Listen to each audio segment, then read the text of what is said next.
Unsolved 1955, the case of 24-year-old Edwin Smith. Edwin Smith was knocked down by a car in Ivor Lane, Ivor, as he walked home from a pub with his brother shortly before midnight on the 9th of June 1955. His brother said that they had been drinking in the Railway Arms in Uxbridge for about an hour, having had about 2 pints each, and that when they left to catch the bus home that they were perfectly sober.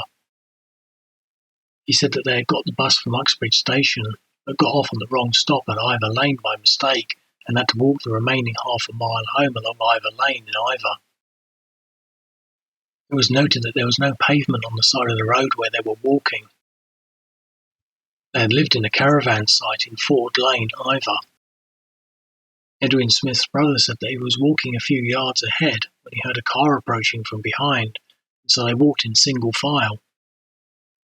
However, he said, the car went by and I heard a bang.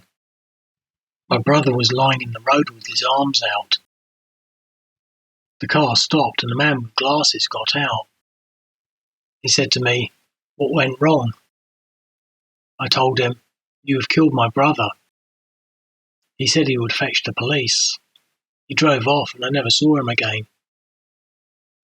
After being knocked over, Edwin Smith was taken to Hillingdon Hospital, but was found to be dead on arrival.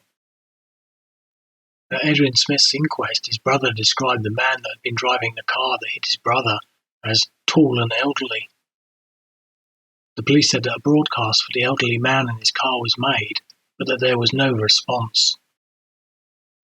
The pathologist that carried out the post-mortem on Edwin Smith said that he thought that Edwin Smith had been struck on the right side and thrown on his face, and that he had probably been dragged along the road. The pathologist said that the impact must have been violent, and that his death had been caused by the rupture of the main artery leading to the heart due to a fracture of the spine. After hearing the evidence at the inquest, the coroner said, "Don't assume that because the driver of the car has run away from his responsibilities that he is to blame for the accident. Nothing has been heard of him so far, but I know you will share my hope that he will be traced. His conduct is open to grave criticism. In this country, a person involved in an accident has a lawful obligation to report to the police. He is expected to render what help and assistance he can to the injured person, no matter who is to blame for the mishap." An open verdict was returned at the inquest. Edwin Smith and his brother were both gypsies. Edwin Smith had been a metal dealer. Nothing more is known about the attempts to trace the driver, and the case remains unsolved to this day.